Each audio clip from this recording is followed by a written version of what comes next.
Hi, friends. It's Kayla Morano. Welcome back to the Let's Get Candid podcast. How's everybody doing today? Happy Thursday. Good morning, good afternoon, good evening, whatever day or time it is that you're listening. So happy to be back on the mic with you guys. We have so much exciting news to cover today, and I can't wait to get into it. We also have a really exciting episode and guest for you. So buckle up because it's going to be an exciting one. The weather, not so much though. I do have an event later today, so after this, I'm going to get ready, and I am excited for that. It's like a little summer soiree. I just wish it was sunnier outside. Florida is a funny place because in the summer is actually like the worst time to be here because it's so hot and humid, and it rains every evening, every afternoon, and it's just wet and overcast and gross. But in the fall and in the winter is like the most beautiful time to be here. And fall is coming up. As you guys know, I'm a fall baby, so I'm really looking forward to it. Actually, last night we booked our winter vacation. We're going to Vienna, Prague, and Budapest, and I'm really looking forward to it. I'm knocking off 4 countries in the next 4 months alone, plus a 5th country when we did Colombia earlier this year. So I'm getting closer to my 30 countries under 30 goal, which is exciting. I think I'm at like 23 now that I've been to in the last this decade up until now. So from 20 to 26, which is exciting. And yeah, so we're going to Toronto next weekend. So I'll knock off Canada. We're going to do Niagara Falls, and then we're going to do the Vienna, Budapest, and Prague, which is 3 countries in 2 weeks. And that's what I love about Europe, that it's just so close. It's so interconnected. There's so many cultures. There's so many things to do and experience in such a short, distance from each other. It's such a small, geographical area. I cannot wait.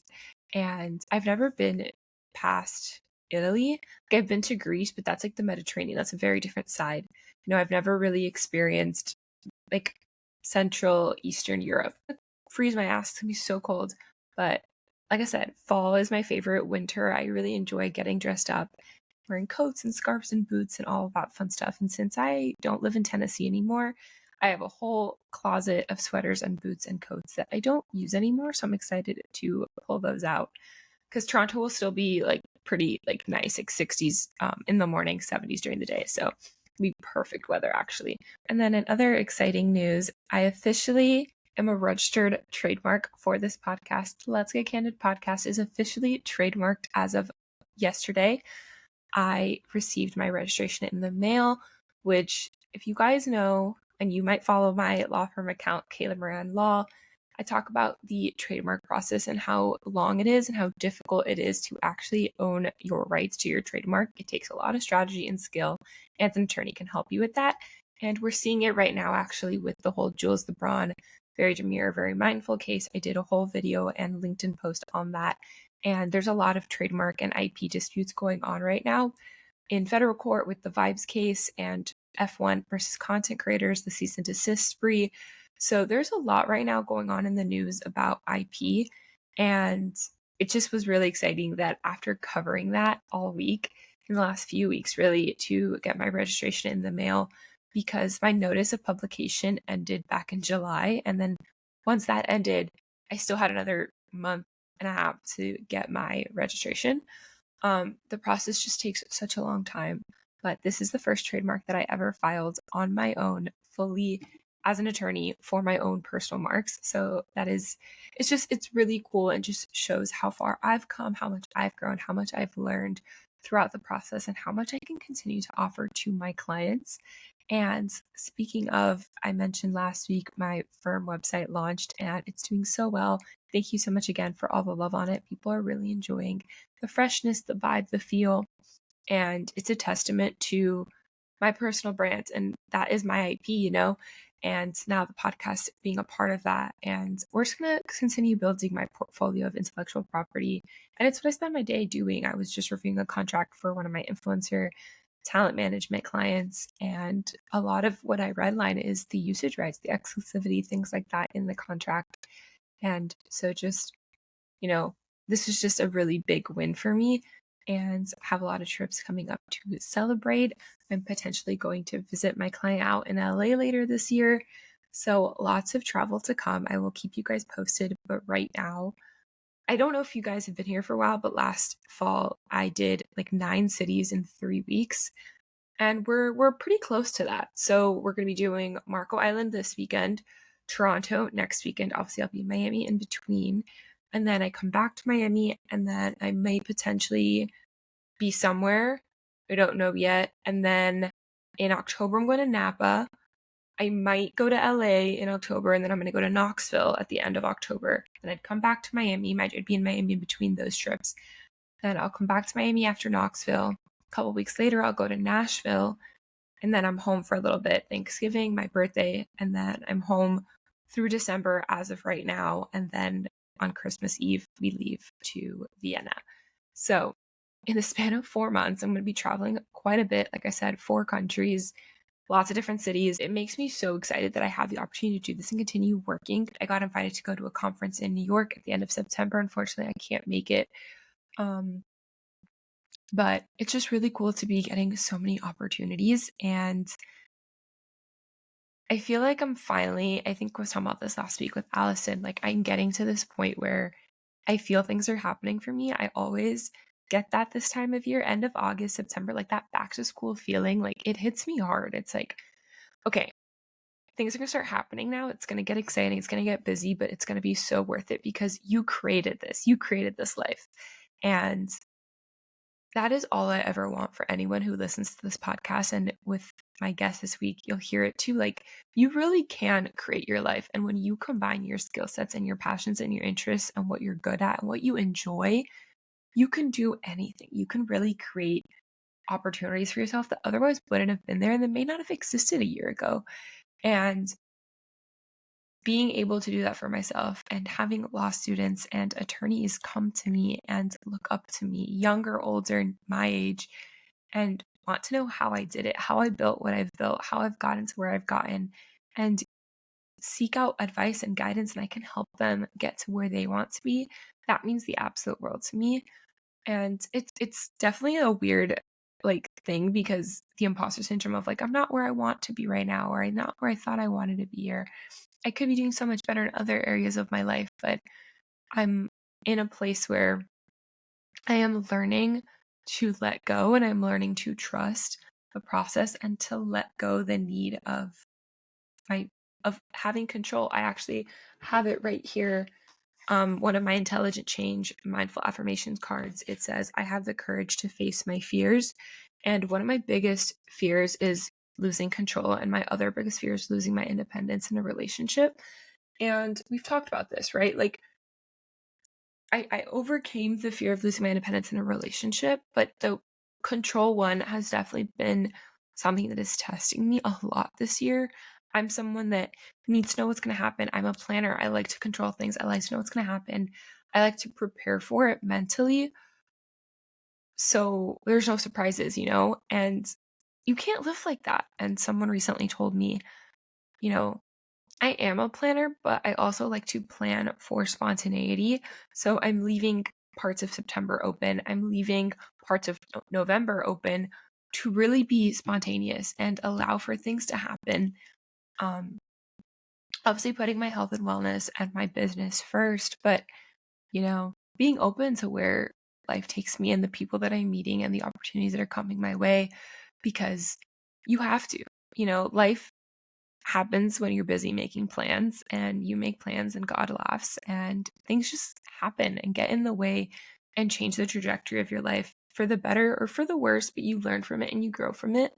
And I can honestly say that everything that has happened in my life up until now has led me to exactly where I'm at and where I think I'm meant to be. I am meant to be in this place in my life, and I am being challenged right now because it's time for me to trust and not need to have everything figured out, and to learn to let go and to learn to forgive and be grateful and accept certain things that happen in my life and just enjoy where I'm at because things are working out for me. And it doesn't feel that way sometimes, but deep down I do know that.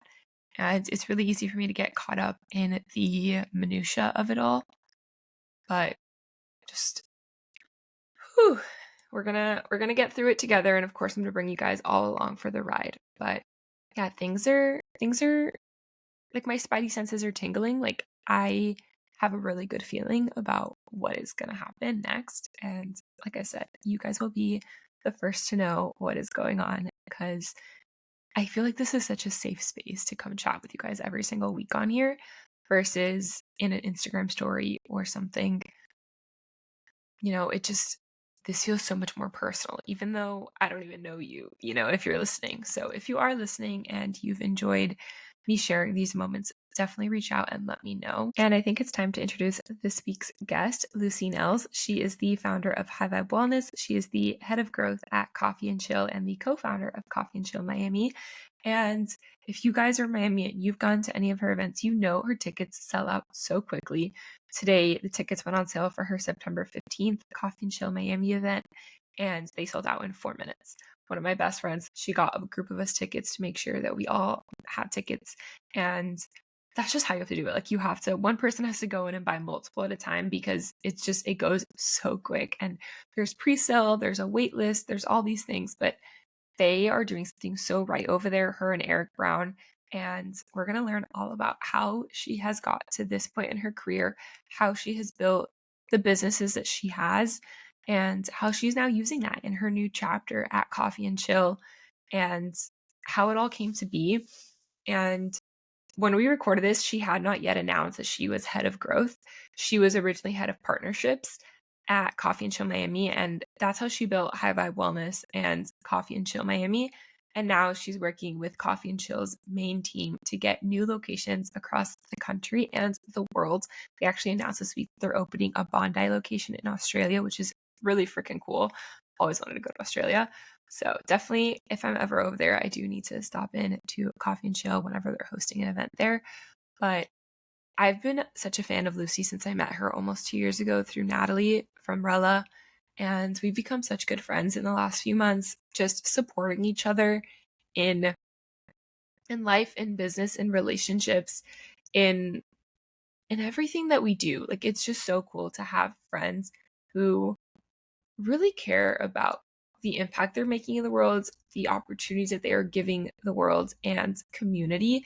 And she talks a lot about how building a community has been the key to building her businesses, and how that is what she thinks sets her apart and what she tells people to focus on if they want to start a business and be successful quickly like she has. And she started out as, just an influencer and working in influencer marketing on the brand side, on the agency side, and back in college. And it wasn't until she one day realized, like, wait, I have all these skills, like I can do something with this. And like, her sober journey has also inspired a lot of it. And we talk about that too.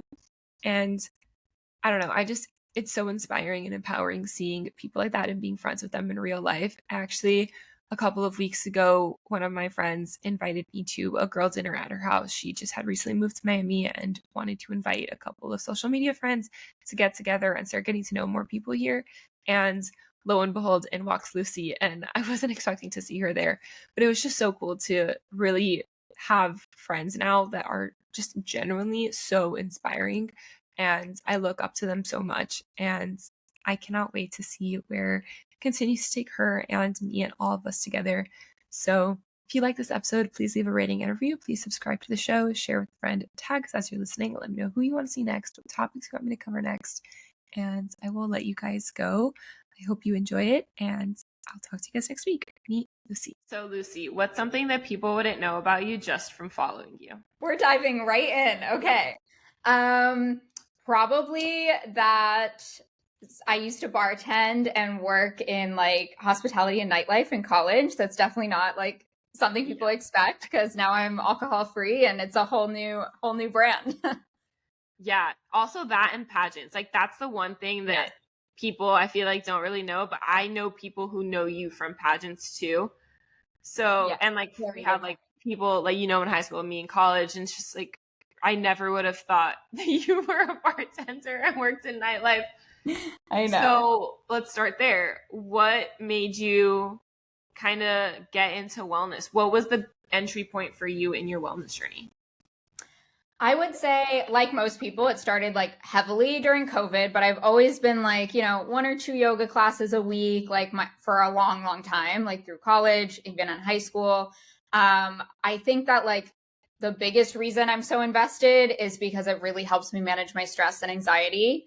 And I feel like without my routines, like it just falls apart. I feel like being an entrepreneur and living a busy lifestyle, like anxiety tends to run high, and without those wellness routines it just can get out of hand. So I think that's like the core reason. What introduced you to yoga? Because you said you started doing it in high school. I was always in dance, like ballet and all like the competitive dance kind of world, and I think like we had done like a couple yoga classes within that realm in the studio, and then once I stopped dancing, like the need to move my body was definitely still there. So then I started doing yoga, and like I would go to Y7 in New York where they do like the hip hop music and it's really fun. So it was like a easy intro. It wasn't like super serious.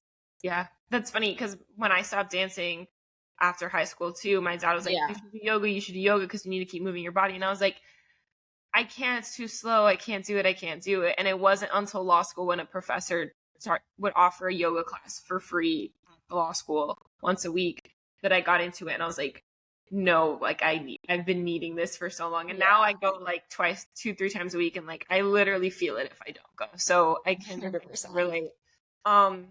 Did you go to college in New York? I forgot. I feel like Yes. I went to Parsons School of Design in New York, 4-year program. What did you study there? It's called Strategic Design and Management, which is basically a fancy title for a business degree, but focused like heavily in creative industries. Parsons has like no testing. It's very hands-on. It's all project-based, no big lectures. It's like small classes. So it's definitely like non-traditional, but essentially I have a business degree.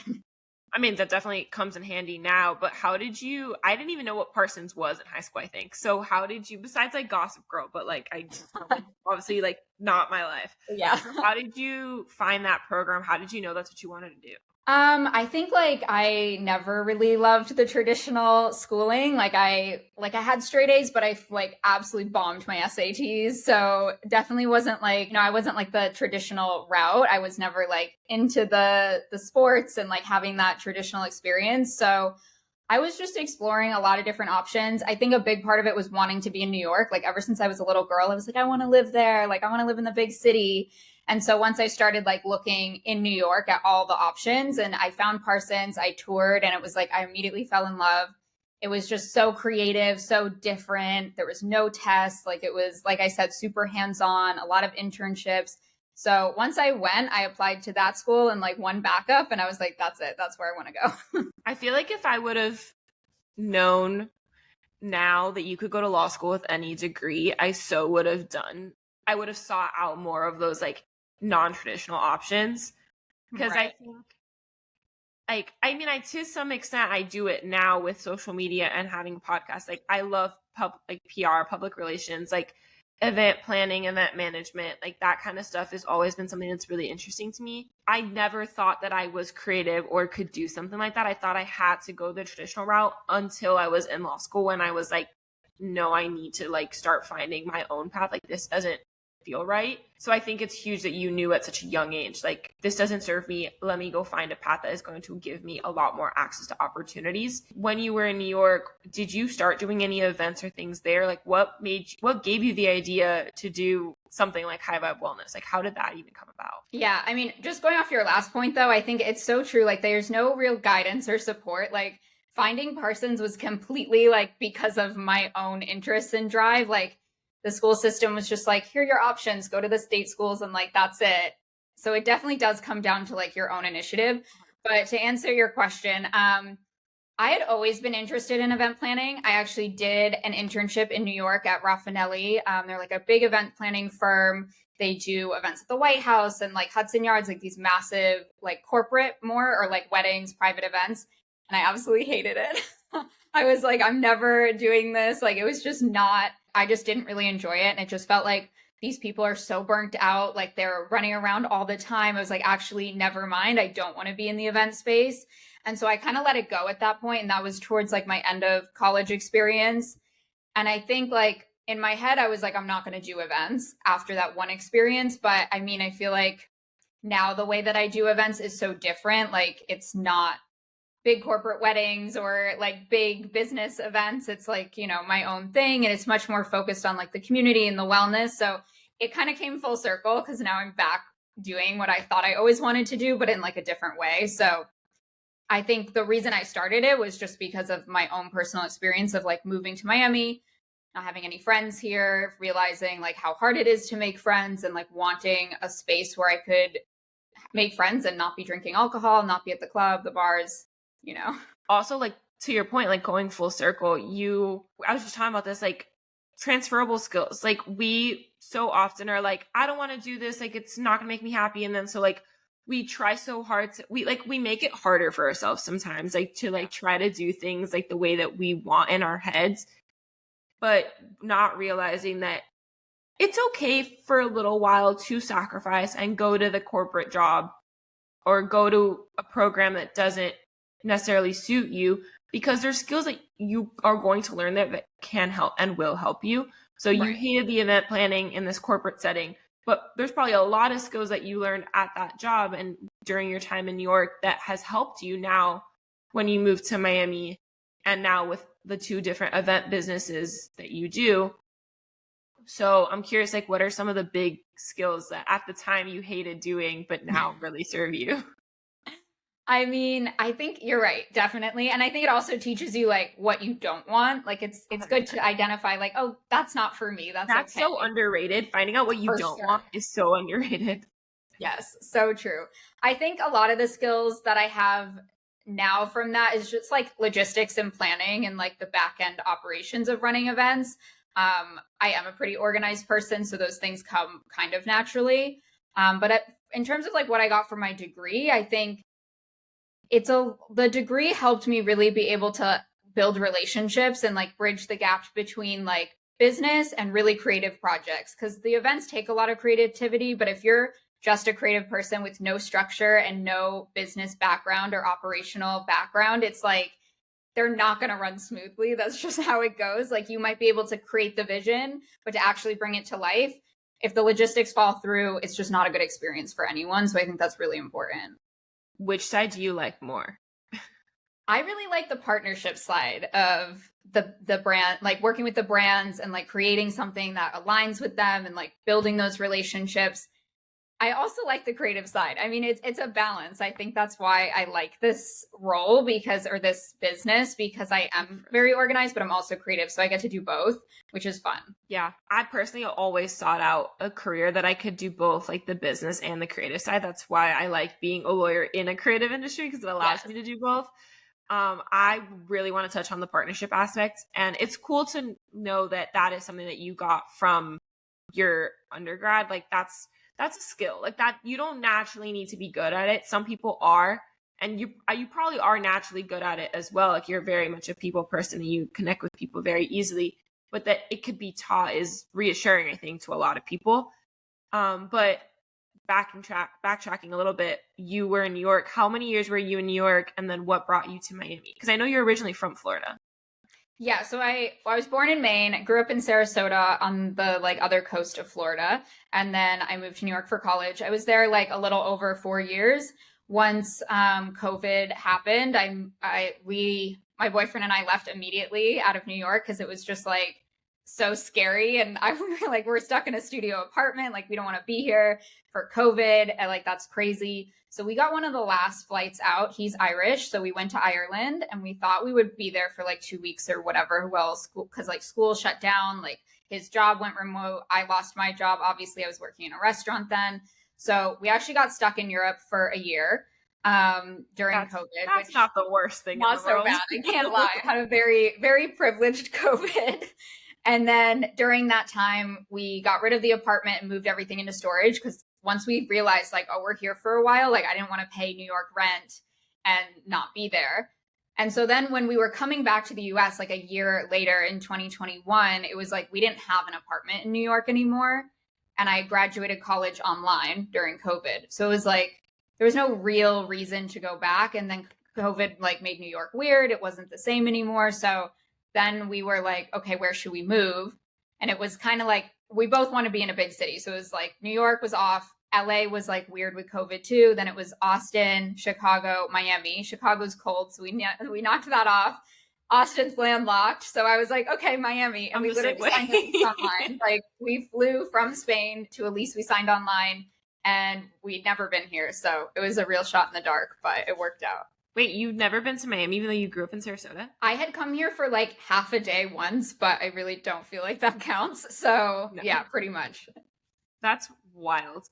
Also, I want to touch on really fast, like, because he's Irish, and that has since played a role in your guys' relationship more recently. But how did you guys meet? Like, that's so cool. We met, I was working on Stone Street at like a barbecue bar, and we worked there together for a summer. Like a lot of Irish people come to New York for the summer and do like an internship or work or just have fun in the city. So we were working at the same restaurant, and that's where we met. And we didn't start dating till like a year after that when he came back to visit in New York. Then we were long distance for 8 months, and then we moved in together like a year into our relationship.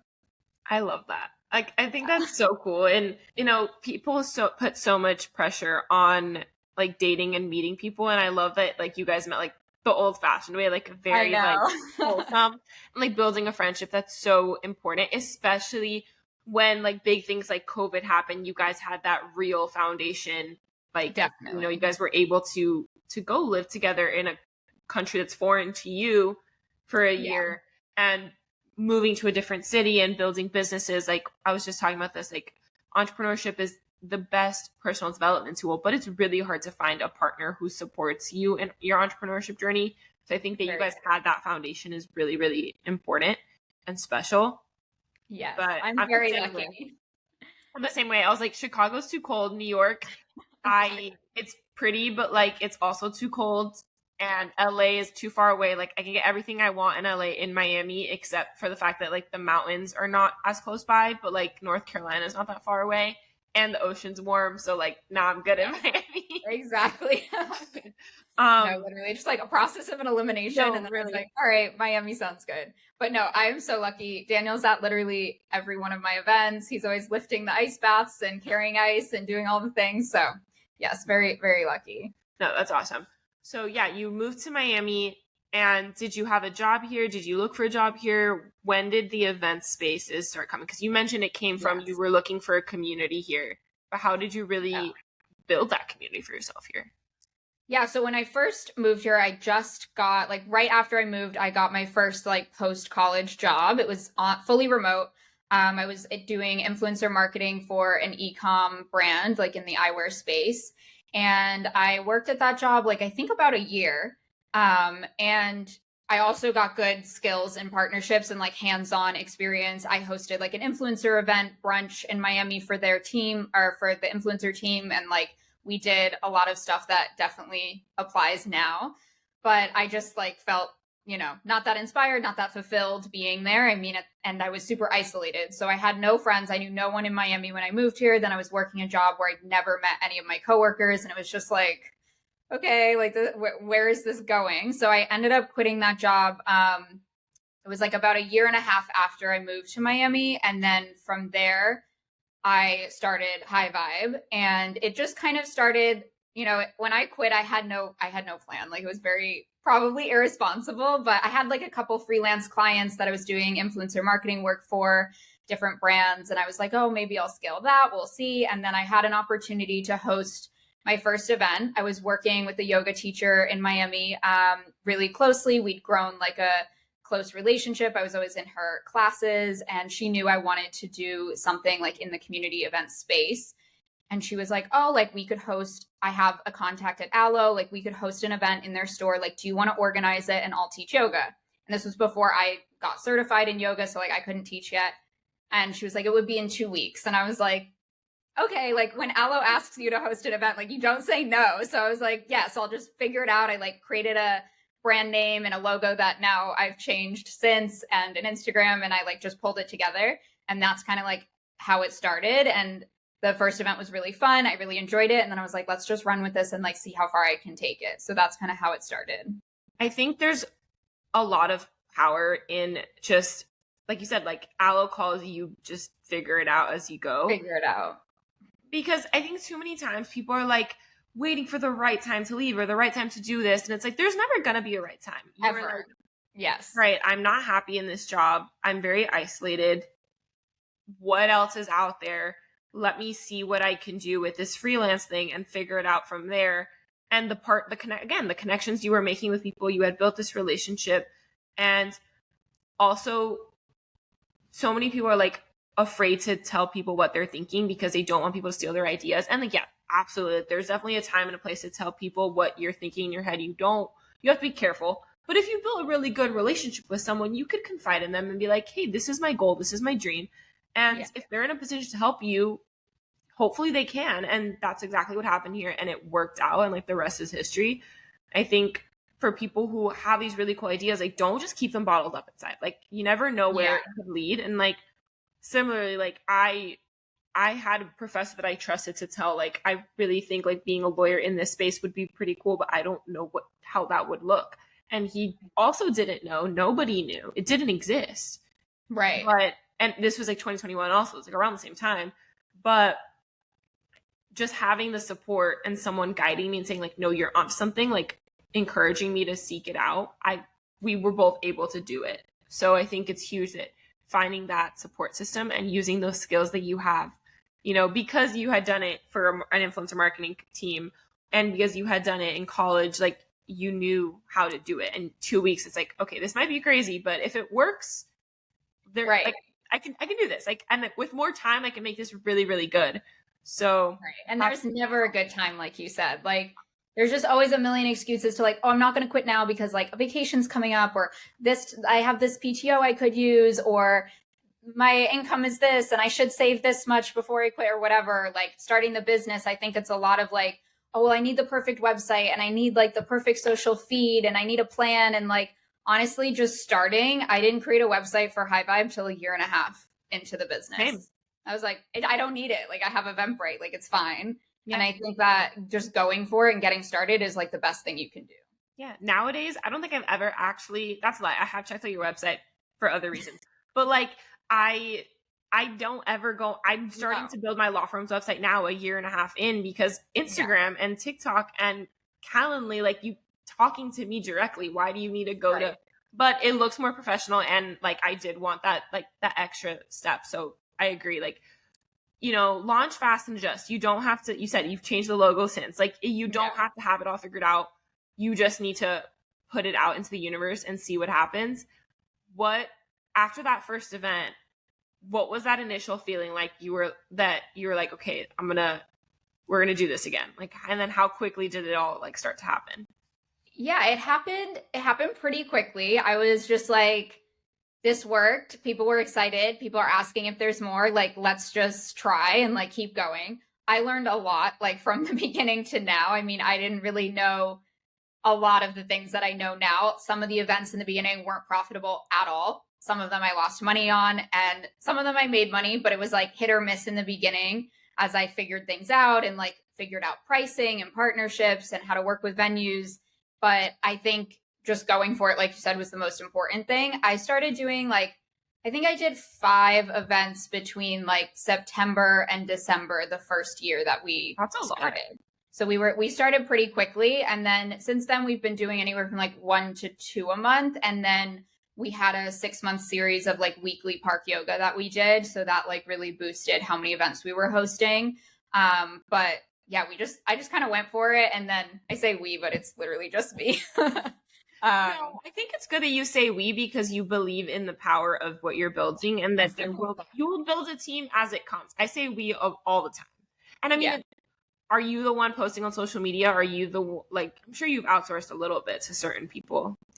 Especially with Coffee and Chill now, we're outsourcing like video editing and like VAs and things like that. And I have a co-founder on that one, so it's much easier to divide and conquer. With High Vibe, I mean, I do most of it because we're not activating like so many times a month. It's right now we're doing one big pop-up event a month and it's like 100 people. So it's pretty like, you know, I can manage it, but I am starting to outsource and it's really exciting.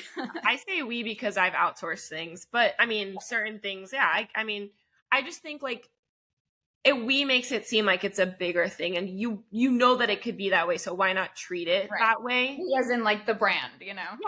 Yeah, exactly. High Vibe is and Coffee and Chill both, like they are beyond Lucy. Like there is so much more going on there. When did your personal wellness journey, like you've mentioned, I think you've been like sober for a year, almost a year and a half now.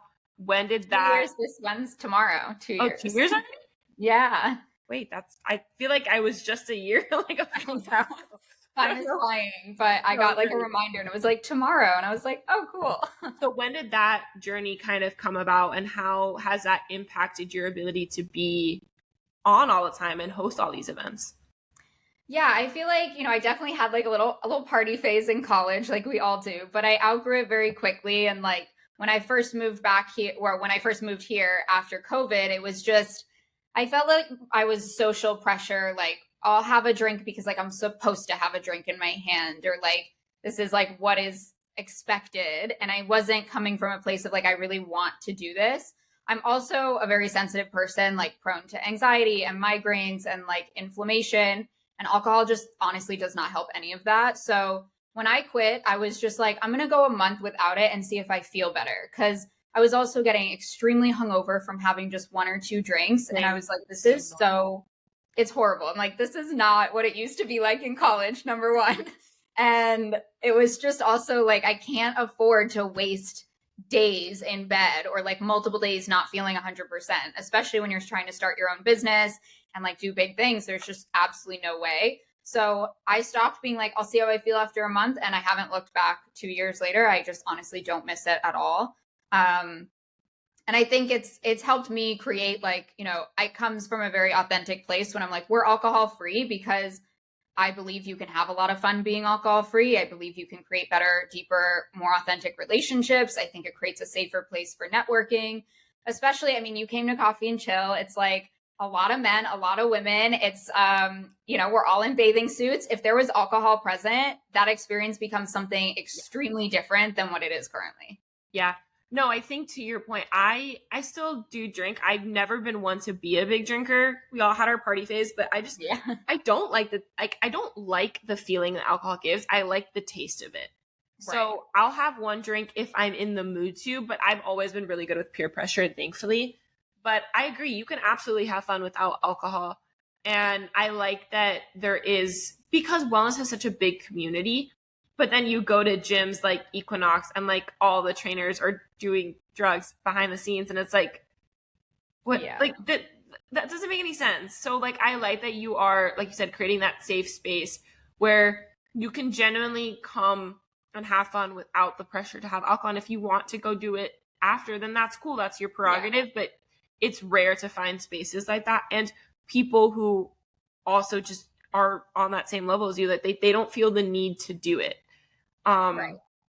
And so I think I love that was your mission.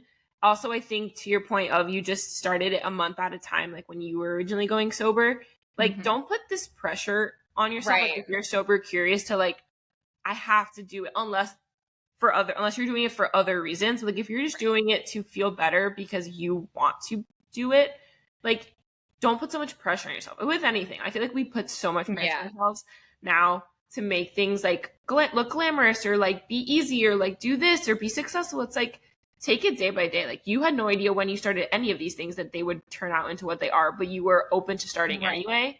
And that's like that's the lesson here. Yeah, I think if I quit and I was like, I'm going to do a year, I would have been like, that is so overwhelming. Yeah. Like, I just feel like it leads to failure or like anxiety about this decision. Whereas I was just like, let's just see how it goes. And then it just happened that way that like, I was like, you know what, I'm better off for this decision. Yeah. Is Daniel also sober, or how has that been like with friends who are not? Like, is it awkward at all? So he's not sober 100%, but like he doesn't drink a lot. We're both very invested in our health and wellness. I feel like if we're like with a friend group, or like if we're on vacation, like he'll drink here and there, but it's definitely not like a lot.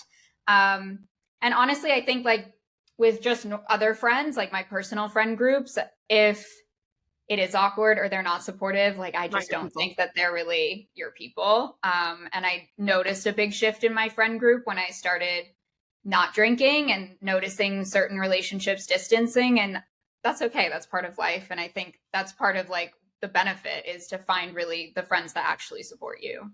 Oh, 100%. I think I keep seeing this a lot, and it's something I've been noticing myself. If like people are always like, it sucks, I don't talk to that person anymore. And like, it's really sad. It's like, instead of being sad that you don't talk to them anymore, maybe think about why. Like, did something happen? Not just like a fight, but like, if nothing happened, still something happened. Like, take a step back and recognize, like, did you feel good with that person? Did you like who you were with them? And when we pause to take a look at that, we realize like, oh, maybe they were there for a season or a reason, or like they just, you're growing in a different direction, or you're growing and they're not growing, and that's okay. And it's still sad, and you're allowed to be sad about it. But when the wrong people leave your life, or the wrong opportunities leave your life, you open up the world for the right opportunities and people to come in. And I feel like with the personal friend circle, like you can only have so many friends that you see on a weekly basis, like in your really close circle. So, you know, when one person leaves, it makes room for other things to happen. So, yeah, absolutely. So from a year and a half ago to or 2 years ago when you were starting High Vibe to now, you mentioned you've learned a lot of lessons, but how has it evolved, like on like a macro level and like a micro level since when you first started? Did you even ever think it would be what it is now? I mean, I think it was always like a hope and a dream that it would really take off.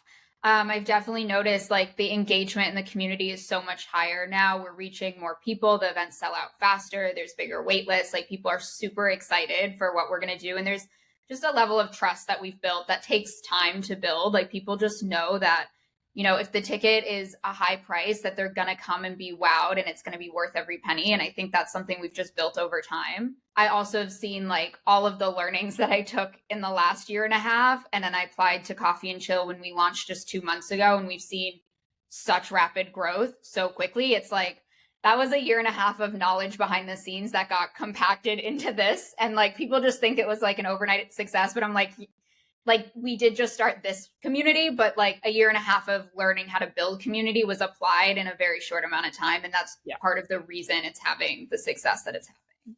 Yeah, no, that makes such a difference. I think, did you already have like a community and a following before the first High Vibe event, or has your personal following grown because of your events, do you think? I think it's grown a bit, especially on Instagram, like a little bit because of the events that I'm hosting. I had a good engaged community on TikTok prior to launching High Vibe, and that was part of the reason. Like I was sharing a lot on TikTok, like things to do in Miami, events to go to, other wellness events. And then I would see like if a video did really well on TikTok about an event, and I would go and then I'd see all these girls be like, I came because of your video. I was like, oh, like what if I hosted the event and then you came to my event instead of, you know, other people's? And I still promote so many other events, not just my own, like there's room for us all. But it was cool to see people coming to things because I recommended them. So I did have a pretty engaged community there. And that's kind of what kickstarted the growth in the communities that I started. And with High Vibe, like those were the first people to come. And then it kind of spread through word of mouth after that. Yeah. No, there's definitely power. You hear this a lot, like what comes first, the product or the community, or the business or the community. And I think nowadays we're seeing community has to come first. So to touch on that, how did you cultivate that engaged community on TikTok and then later Instagram? Did you set out to be an influencer, or did you just start posting your moving to Miami journey? Like, how did that come about? So I was really bored during COVID and I downloaded TikTok like everyone else. And then I was like, well, I might as well post. And I think the first video that did really well, that was like not just like a silly trend, that was actually like about my life, was right before we moved from Europe to Miami. And I posted about like signing the lease online and like follow for this journey kind of thing. And it got like 500,000 views. So all these people were looking at my TikTok like, oh, let's see her move to Miami. So then I started sharing like an empty apartment tour and furnishing the new Miami apartment. And then I started sharing like very raw, honest content about how I didn't like Miami when I first moved here. Like the first year was super rough without having friends, being isolated. And I was like, I don't know if this is for me, you guys. And I was being super honest about it. Like, it's so hard to make friends. Like, these are the things I don't like about it. And people were relating to that content. And they were like, oh my gosh, I've outgrown my friend group here. Like, I've lived here my whole life, or I'm moving as well, and I don't know where to meet friends. And like, there was this conversation kind of happening within my followers on TikTok. And then as it like progressed, then I started sharing like, what am I doing in Miami? Like, here are the restaurants I'm going to, the events that I'm going to, the different things that I'm doing to try to make friends. And that's kind of like where it grew from. So it was just like a documentation of like how I was thinking and feeling in the adjustment period, that people were like, same. And that was kind of what made me realize like, oh, there are a lot of people who are looking for the same thing I'm looking for. So I was kind of confident that hopefully they would come to the events when I was hosting them. And that's kind of how it started. Yeah, that's why community is so important. They're your focus group. Like you knew that there was an audience out there, so you were maybe a little less afraid to give it a shot. But I want to touch on, because as someone who grew up in Miami and I left for 7 years and coming back, like my closest friends do not live here now. I have one close friend, like inner circle person, that actually lives in Miami that I've known for over 2 years. Like I have some really good friends that I've met in the last 2 years, but they're not my inner circle from like college or high school or anything like that. And I only have one of those people. So I really struggle with like, I'm losing my friend group here. Like I'm making like new friends. Like, can I still be friends with that person? Like, I don't know where to go out because I'm not the same person that I was when I lived here. Miami's not the same Miami that it was when I was here. I'm sure. So I'm curious for you, like what made you, besides your own community and the events that you created, what made you start loving Miami? It was definitely when I started making friends. So I did a lot of first friend dates off social media. I got stood up on some, very discouraging. But consistently like trying to meet people and like being willing to be uncomfortable and like go and meet a friend for a coffee that I've never met before. And like, as soon as I started to find friends, I was like going to the walks a lot and like just finding different communities to tap into and like going to the same yoga studio I was going when I first moved here to Seoul all the time. And like, eventually people started to recognize me. And like, once you kind of start building that momentum, like, okay, I walk into the studio now and they're like, oh, hey, Lucy, it's like, feels nice. And so once I started finding the friends here, then I was like, okay, I like this a lot better, because Miami has a lot of sides. And I think when you first move here and you don't know where to tap in, it's very easy to just see the like materialistic, flashy bars, drinking culture of Miami. If someone says they hate Miami and then they cite any of those things, I'm like, you don't know Miami the way I do. Right. Let me show you. Right. So I feel like once you start tapping in and like you find a couple people who are like your vibe, you're like, okay, then they take me to here and like I see this side of Miami, and then it's like, okay, I think I do like this. But it was also just a learning process. Like I didn't realize how long it would take to adjust. It was the first move where I didn't have an in-person job, a college, a school, like a built-in kind of place where I was going to meet friends naturally. And in my head, I was just like, post-COVID, I'm moving to Miami. I'm gonna make so many friends. It's gonna be amazing. And I just don't think that was realistic. And like, when you move somewhere and you don't know anyone, like I was like, wow, you really have to put in the work. It's like actual dedication and putting yourself out there and being consistent. And so once I figured that out, I was like, okay, I did like it and I do like it now, but it took a while, like about a year, I would say. I mean, even me, I've been going on my 3rd year back in Miami since I came home. And I feel like now in the last 6 months is when I've really found my groove in Miami, the last 6 months to a year. So even for someone who grew up here, like it has changed a lot. And there were times where I'm like, God, I hate this city now. But then I look at my goals and my friends and like what my interests are. I'm like, no, Miami is the right city for me. Again, process of elimination. I looked at all the other options and I was like, no. But yeah, I think like that's a big point. Like expectations can really, like it's good to have like hopes and dreams and goals, but it's not good to have expectations and to recognize that there's a difference. And I was talking about this earlier, like ego manifestations. Like be like very specific, like I want this, this, and this. And then the universe will keep presenting it to you, but you're going to say no to it because it's not the way that you wanted it to show up. Right. But the universe is telling you, you need it to happen this way. So it's good that you recognize that you're like, no, like the way that I'm doing Miami isn't authentic to me. Let me try doing it this way. And it opened up for you in a whole different way. Also, I'm a big fan of coffee dates. Like, I go to coffee and lunches with people regularly, happy hours, whatever, because that's a great way to meet people. You and I have gotten coffee in New York. I don't know. We had spoken and met, but like not much. I know. Yeah. And, you know, like just constantly I'm meeting people. I met so many people at your event that I'm like having plans with them now in the next few weeks. Like it's such a going out, leaving your house. Like if you expect it to just magically happen for you because I'm here now, like I'm open to it. It's like, okay, you can be open to it, but you actually have to like actually do something. Yes. So like, show the universe that you're open to it. So I love that it all kind of came full circle for you guys, like you and Daniel both, like, and like the businesses aspect as well. How has his experience been? Like, did you guys kind of have a similar experience both moving here together? Because I'm sure he had never been here either. True. Yes. He'd been here like a couple times when he was younger, but I do think it's harder for men in Miami to meet friends. I think it's different. Like, I can't imagine him like hitting someone up being like, let's get a coffee. Like, I don't know. It wouldn't be weird, but for some reason it feels like it would be. And I think like that's a big reason that I wanted to start Coffee and Chill was like, there needs to be a place for men to also tap into wellness and also be in a social environment and make friends. It's like High Vibe is so female forward. But yeah, I do think like he definitely found like a more of the sports side of things. Like he was into soccer. He like joined a league. Soccer clubs are huge. Yes, huge. And then he broke his wrist in January, so that's on pause. But I do think overall, like it is harder for men to make friends in a new city. Like it just feels like it's been more of a challenge. But I struggled a lot in the beginning as well. So it's just, again, it's putting yourself out there and like being willing to feel uncomfortable and keep going.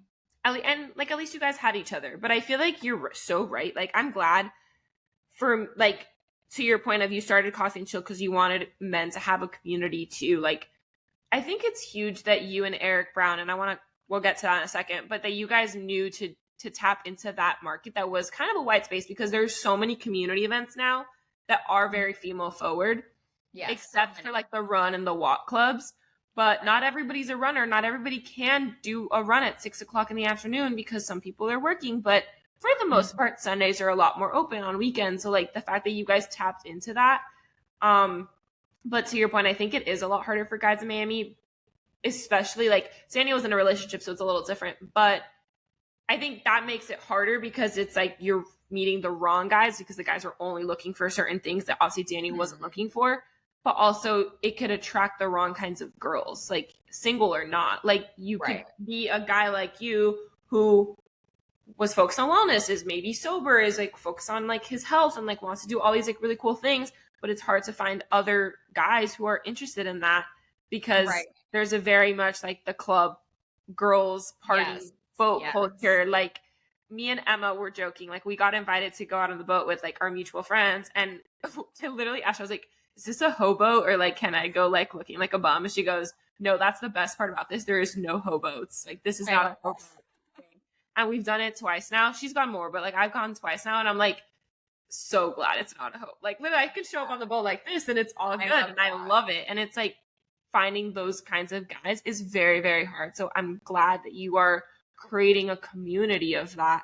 And like you said, to your point, like there is no alcohol. It's such a safe environment. I never once felt like, yes, am I walking around in a bathing suit, which can be a little bit uncomfortable. Personally, I wore the most covered up bottom. Most girls do not do that. But for my own sake, I felt that was like more comfortable. Also, I had never cold plunged before. So like, I'd rather have like as much skin covered as possible.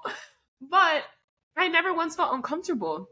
Right. I could have easily felt uncomfortable there with the amount of people and amount of men and really beautiful girls, like someone who is very insecure or if alcohol is involved could feel very uncomfortable. So the fact that you are creating that environment is so important. And I'm grateful to you guys. How did Coffee and Chill Miami come about? Because I know they exist and they started in LA. But how did you and Eric get involved and bring it to Miami?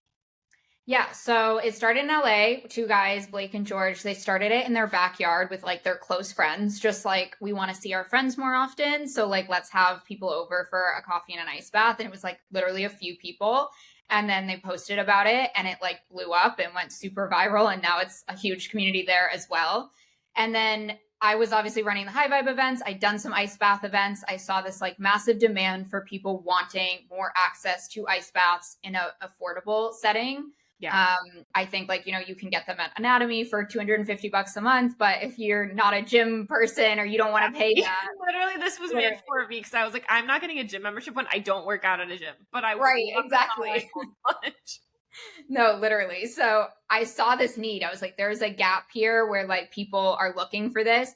And Eric hosts a ton of ice bath, like private events and smaller groups. And he does breath work and has a lot of experience on that side.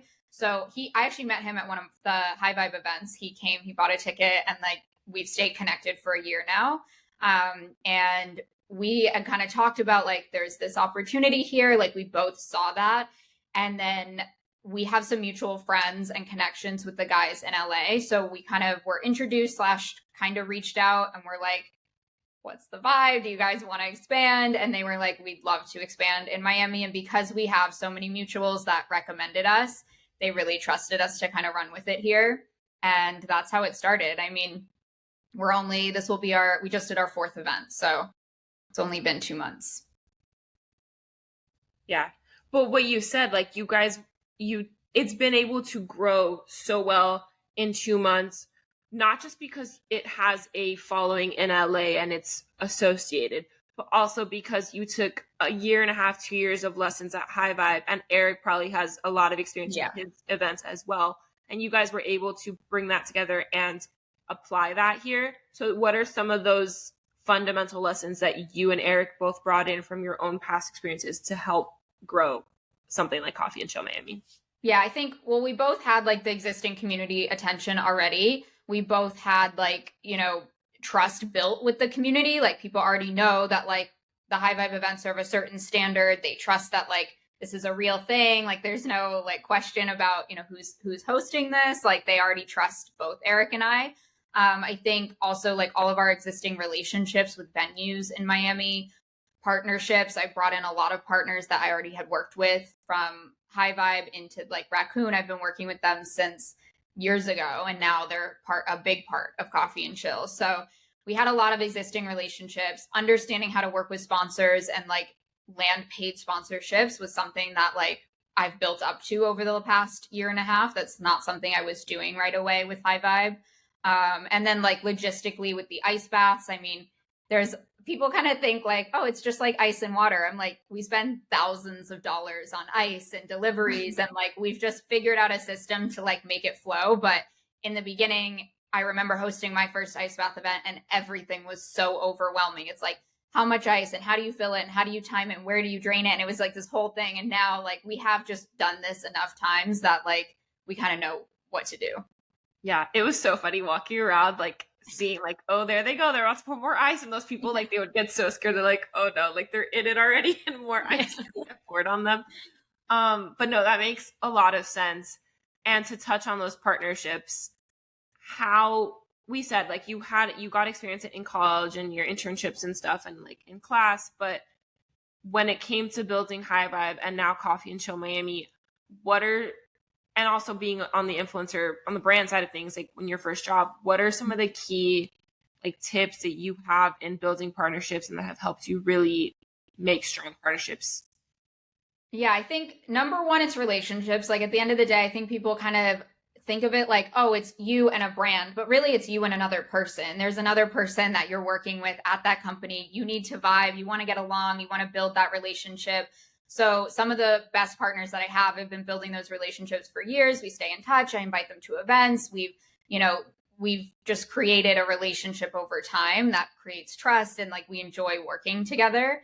And I think that's number one. And like I'll invest time and money in taking trips just to meet sponsors in person because online is not the same and you want to meet them in person and like feel the vibe. I just went to New York last week for one day just to meet people in person. So I think that's number one. I'm going to New York in 2 weeks for that. Exactly. And it does pay off. It really does work. It might not pay off like the next day, but it'll pay off maybe a year from now. Before I worked with Plunge, like I'd met them a year before at an Art Basel event that I attended as a guest and we just stayed in touch and like that's how that happened. So I think that's number one. Number two is like really knowing what you bring to the table and having your data and your statistics, like how many people, what's your age group, where do they live, what are their buying habits, like understanding who your clientele is, and then having a really concise way to present that to a brand. This is what you're going to get. These are the people you're reaching, and really clear deliverables, like exactly what you're asking for and exactly what they're going to get in return. I think a lot of people kind of approach it like a little bit too vague, and it's like, brands are busy. They don't have time. Their inbox is stacked. If you kind of send an unclear email or like the pitch is vague, they're just going to be like, I don't know. I don't have time to think through this. So like, I know that's how it was when I was working brand side. It's just like, if I don't really understand what you're asking for, like, I just can't mentally take space to figure this out. So I think it's just really clear communication, having a really good deck, and then having a great relationship to lean on. And then it usually works out. That's such a great point. And I'm sure it's something you learn as an influencer yourself when you're pitching a brand that you want to work with. I, as a manager, and as an influencer myself, I'm like, I can create this, this, and this. These are the ideas that I have. Do you have any ideas too? Like, let's work on something. Right. For on the business side of things, probably that helps, and being on the brand side. But now, like, have you hired like someone to help you with the PR and like creating these decks when he goes to pitching, or is that all stuff that you've learned over time that you've created yourself? Yeah, so I've created everything in terms of that, and like with Coffee and Chill, like my role is really heading up all partnerships. That's kind of what my best skill set is. So I like to keep that in house, and I definitely have like, I'm in the process of hiring a new VA to like help me with finding new brands to pitch, but at the end of the day, like I'm the one pitching them and getting on the phone. And I think that like with a community-based business, the brand really trusts you when it's the founder getting on the phone and is like the one explaining what's happening and showing that you're really heavily invested in the community, and it doesn't just like operate kind of independently. So I like to keep that close to home. No, that's totally fair. Have you hired though anybody to help you like learn how to create these things? Oh, yes. So are you familiar with Daybreaker? I've heard of them, but I'm not like super close to them. So they do these like really big sober dance parties in the morning in Miami. Miami's their only city that they do it at night because of the Miami market. But in every other city, it's at sunrise. And it's like a sober dance party wellness experience. And they're like 500,000 plus in their community. They're in China and all over the world, like and everywhere, like multiple countries, and cities all over the US. So that was one of the communities where I was like, wow, they're really onto something. They've expanded. They have crazy engagement globally. They also did like a huge push of like online dance programs during COVID. So they adapt quickly. And their founder, Radha, hosted a community building masterclass last year. It was 6 weeks on Zoom and then a weekend at her home in upstate New York. And the people that went in person, there was only like, I think 17 of us. So it was super intimate. And it was like 4 days of intensive learning and like questions and tailored feedback. So that was like someone that I decided to invest in because it was super like on brand with what I'm doing and it was very aligned. So I definitely think like always investing in other people and continuing to learn is super important. It's hard to know like which programs. There's so many. How do you know what to invest in? That was literally my next question. Yeah. It was I mean, there's not a lot of like big wellness communities that come to mind where I'm like seeing like they've worked with Macy's and Sony and Nike and like these massive brands. Like I don't see that a lot in like the sober alcohol-free space. So there wasn't like a ton of people I was following closely. And so when I saw her drop this, I was like, yes, 100% yes, no brainer. I think there's a lot of like smaller creators who have very niche courses, but it's harder to know like, is that going to get me the results that I want? So she was someone that like has results that I have yet to reach. And so it was exciting to see someone of such like high value and high growth offering a course that was so intimate. And I'm glad I got in on the first cohort. I think this year there was like over 50 people that went in person. So the first one was very like intimate and I was able to like really get a lot out of that. So that was really cool. And we're still in touch. And now when I go to Daybreaker, like she knows who I am and she's like cheering me on. So it's nice to have that like support in your corner as well. Absolutely. I've never heard of this. I just looked them up. That sounds so fun. Yeah, you have to go. They come to Miami like 3 or 4 times a year. Okay, cool. I'll definitely like keep an eye out for that. I want to do more wellness events. Emma and I were talking about this, and Jamie and I were talking about this too. It's like when you meet aligned friends, like the people you meet through that person are just so like that's how I met Jamie, through Emma, and I met Emma the same day I met you through Natalie. And it's just so nice to finally like be meeting the kinds of people that I genuinely want to be friends with and close with. So it just takes one, and it just takes putting yourself out there and going on that coffee date. And you never know. And like it's really cool. Where do you see both High Vibe and Coffee and Chill Miami going from here? Now that you guys have all of this, you're investing in these things. You went to New York last week. You're like getting more partners and resources and stuff.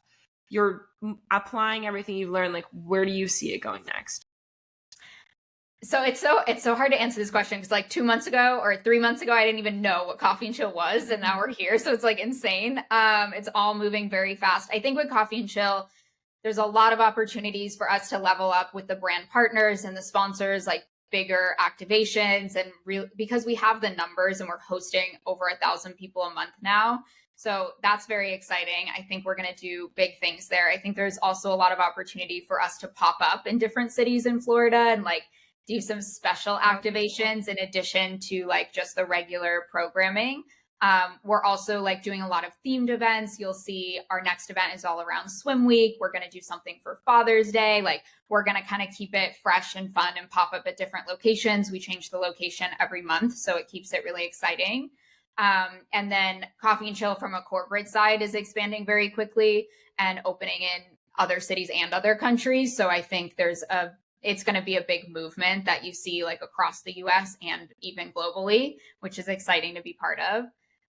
With High Vibe, I mean, I have some things in the works that are top secret, but I think we're going to be doing more regular programming, some lower price point options to get new people into the community, have them kind of experience what High Vibe's about and reach more people, make it a little bit more accessible in addition to like the more luxury pop-ups. And then I mean, I just want to keep it growing and like keep people engaged. We're going to do some more stuff that's like digital to help people connect after the events and like ongoing, not just once a month. So that's the near term plan. No, I'm excited I think just like everything you just said, but like the pop-ups in different cities and different countries, like continuing to cultivate that community, because you guys do a really good job of bringing people together. So I'm excited to see that arm of it beyond just an event really come live. Like I'm excited for that. But I think an important question to ask is because this all started because you were so focused on your own wellness journey. And now you're really building businesses focused on helping other people with their wellness journeys. What are some tools beyond yoga? Because we know that you got your certification, you teach, but what do you do for yourself that like are non-negotiables in your daily and weekly routines that allows you to show up? Because when you are doing all of these like partnerships and talking about a lot of money and a lot of people and like it's scaling quickly, like it can be a lot. So how do you kind of tune into yourself? No, it's such a good question because it's so crucial to take care of yourself first. Otherwise, there's absolutely no way to host and be on and engaged and excited to be there. So, I mean, on a weekly basis, I'm doing a lot of cold plunges. Obviously, I'm a big fan of ice baths. I just got one at home. So now it's part of the daily morning routine. I also cycle sync. So focusing on foods during which phase I am in my cycle and my workouts as well. And then like I don't cold plunge during like right before and during my period. So like optimizing hormones, getting balanced. Obviously, I don't drink. That's a big part of it as well. On a daily basis, it's like a cold plunge, a 5-minute journal, and then some type of movement. I like to make it to yoga as much as possible, but obviously that doesn't happen every single day. Just eating clean generally. Like I try to eat at home Monday through Friday, eating like all organic, whole foods. I need your grocery list. Like, yes, it's all Whole Foods and sometimes Trader Joe's, but yeah, I keep it really simple. I do not like to cook, but I will cook at home Monday through Friday, like very simple meals, like a protein, vegetables, and rice, like very easy. I do not have time for that. No, it's so hard, like because I live at home, which there's days where I don't finish working till 9 o'clock, so I'm grateful that someone else cooks for me. Yes. But it's not the healthiest. It's home cooked. but it's still not the healthiest. Like Cuban food is a lot of rice and beans. Like love it. It's home. But I'm tired of feeling like gross, but I just don't have the time or energy to cook. And It's like, because I live at home, like our fridge is full, so I can't get like my own groceries. That's so I'm just amazing. like, though. You have no idea. no, I know. I'm like, I feel shitty saying that. Like, but like also sometimes like I just like want to, like, I see you guys posting these healthy meals. I'm like, I want that, but I can't do that right now. So I need your grocery list, and like hopefully my goal is little by little. I started switching my parents like healthier eggs or healthier milk, like little by little. Yeah. It's a process, but I think I'd be even better to optimize in my health and wellness when I move out, but we're just not there yet right now. But no, that makes a lot of sense. Like those are some really good ones for sure. And then also like day of the event, when I wake up in the morning, I put on the superhuman like affirmations on the app. That's like they have ones for like owning your confidence or stepping into your like highest frequency energy or getting grounded, like whatever I feel like I need. And it's like a 30-minute affirmation meditation it's specifically for while you do your makeup. Like it's in the app categorized by like makeup. They have ones for when you're cleaning, when you're driving, like all these different categories, which is really cool. So I do that while I get ready before the event. And then I always do like a 7-minute grounding breath work before an event, because I feel like that's what gets my energy like the most centered before being somewhere where like I'm going to be interacting a lot, getting a lot of questions or a lot of like, hey, I want to do this or let's collab, or like it's just like can be very overwhelming in like the most amazing way possible, but it's a lot. And if I don't come in like fully grounded and energetically prepared, I'll feel extremely drained afterwards. I've always wanted to try it, her app, and I've never done it. So good. Maybe now that I have someone that I actually know who does it, I might try it. Yeah, Emma uses it too. I will say it's like pricey. I feel like $30 a month is a lot for an app, but there's nothing else like it. And like, I decided to pay for it. It is worth it, I think. Yeah. That's the thing. Like, how do you know what to invest in? Like for yourself, like it's one thing to know to invest in for your business, and that's a whole nother conversation, but for yourself, because you are so inundated all the time with like the latest and greatest in the wellness space, and people are coming to you, like asking you questions or recommendations, like how do you find the right tools for you? I think it's a lot of trial and error. Like I've subscribed and unsubscribed to so many different like meditation apps and things like that. And I think it's like finding what's gonna work. Like, what are you gonna stick to? Because like they can say, you know, do a cold plunge every day, but if you're not sticking to it, like it's not gonna work. So for me, like I find the things that I like doing that I know are good for me and like what I can stick to, and then kind of habit stack them.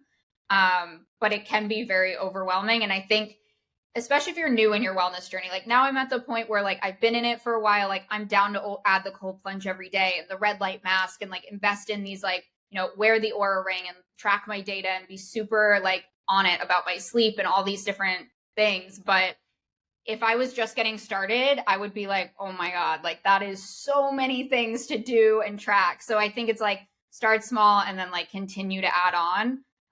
But as I mentioned, sleep is like a big part of the wellness journey and like what I do on a weekly basis to take care of myself. I found that that's like been really huge for just performance and like managing stress. Yeah, I need to get my sleep routine back in order. I'm like currently in the process of that. And last question, because like you started out with being able to do this because you had built your community kind of as an influencer. How do you, and you are hosting events, but you're also attending events a lot. Yes. How do you know, similarly, like, how do you know when to invest in attending an event? If you're like, okay, I have a really busy day of meetings, but this really amazing brand is having an event, but like, does this make sense? Like, how do you, like, is there like, I guess like content pillars, or like, how do you find out, like schedule your influencer life into your business life? Yes. Honestly, lately, I think it has been taking a bit of a back seat. I think there is a point where like you can do it all, but like you also have to make decisions and sacrifices and priority. And like my communities are the priority now. I think I used to say yes to everything. And like in the beginning, it was so exciting. I was like, I'm going to say yes to every event. And like, I absolutely cannot do that now because there are so many. I think now I'm going, I mean, depends on my schedule, but now I'm going to the events with brands that like I highly respect or I've always loved or used or like want to pull them into my events. That's how I got a lot of the relationships for brands that I work with, especially with High Vibe, is like through what events I went to and I meet them there in person. So like if there's some crossover, that's always nice. And then, you know, I go to the ones that are like, if it's a yoga class and I can check off going to an event, making content, building relationships, and getting my workout in, it's a win for me. So Yeah, that's kind of how I decide. I mean, it just depends, but I say I decline a lot of invitations from the brand events now. And then I try to go to like other community-based events too, and like reinvest in the community that supports me and like the people who come to my events or the teachers that I take their classes, like definitely cannot attend them all, but I try to here and there, like go and invest in their communities too. yeah, that's huge. I was talking about this with Rhea last week. It's like I kid you not, it was 2 p.m. and she goes, "Do you want to go to on a boat with me today?" And I was like, "What time?" She goes, 4:00. And I was like, "Girl, no." Like I literally could not, even if I wanted. So Miami. And she was like, "I found out today. I literally found out right now." I was like, "Who can I ask?" And like, you were on the top of my thing. And I was like, yeah, no, there's literally no shot. If you would have told me yesterday, possibly. And it's just like, you can't do it all. And that's something that you said, like, you can do it all, but not all at once. Like, you have to find out what your priorities are, and they're going to change at different times. Like, that's okay. But, and like, there's probably times where like, okay, like I need to prioritize my family, or I need to go home for my family, or I need to prioritize, like when Daniel broke his arm, like, okay, I'm going to Ireland because I have to go take care of him. Like, this is going to take a backseat. Like, knowing what your priorities are. And that's like one thing that this summer I'm really I blocked off my calendar for the next 2 weeks. I'm like, I love no that. more calls and events or anything unless it's like I have to do this for my brand or my business. I'm taking a back seat because I really need to focus on sleep, focus on my wellness, hormones, and like actually like take a chill pill. Like I need this. One of the things I do with the events also is like I try to stack them in the first, like in my follicular phase or when I'm ovulating. And then like as I get towards my period, I stop going to a lot of things because I just know, like, I know it'll take a bigger toll on my body and I know my energy levels will be low. So as much as I can, like, obviously you can't control everything. I try to cycle sync the events. Because I know, like, if I'm on my period, like, I have no interest in being at an event. That's so smart. Like, I've never even thought about it to that extent, like with the cycle syncing. I'm about to get my period at the end of this week. And so, like, I happen to do it that way this time, but that wasn't intentional. But honestly, I might steal that one. It's a game changer. Cause like, I just know that like when that day rolls around and like I have an event on my calendar, I'm like, why did I say yes to this? Or like, especially now that it's summer too, it's like, if that requires me to put on white, light clothes or a bathing suit and I'm on my period, like I'm not gonna feel good. I'm not gonna show up in the best way. Like, it's better if I just stay my ass home. This has been absolutely incredible. For anyone who wants to start either a business and or like a community-based business the way you have, what is the greatest piece of advice you've ever been given? I think it's getting really specific on what your community offers and like what's your why. Like, I hear a lot of, fitness instructors, but I really want to host events or community because like I love fitness. And it's like, yes, that's amazing. But there's so many of us who like love fitness. Like, what makes you unique? What makes it different? What makes you stand out? What makes it special? What like grabs that exact clientele? Like, for me, a big piece of that is being alcohol free. Like, that's different than what a lot of people are doing. And there's a lot of other nuanced things that I've built into High Vibe that attract that ideal clientele. But I think it's getting really specific about who that is. What are their pain points? What are their challenges? What are they currently facing? What's their dream outcome? And like really build a brand around it. I think getting started is the number one piece of advice. Like, just do it and then also learn along the way and adapt. But really figuring out what makes you different from everyone else. Couldn't have said it better myself. Really hit the nail on the head. Thank you so much, Lucy, for coming on the podcast. Where can everybody find you? You can find my personal is Lucilia Nelles, LucieliaNelles on Instagram and TikTok. Coffee and Chill Miami, also on Instagram and TikTok. And then High Vibe, spelled HIVibe.wellness on Instagram. Amazing. I'll link it all below. Thank you guys so much for listening, and I will talk to you all next week.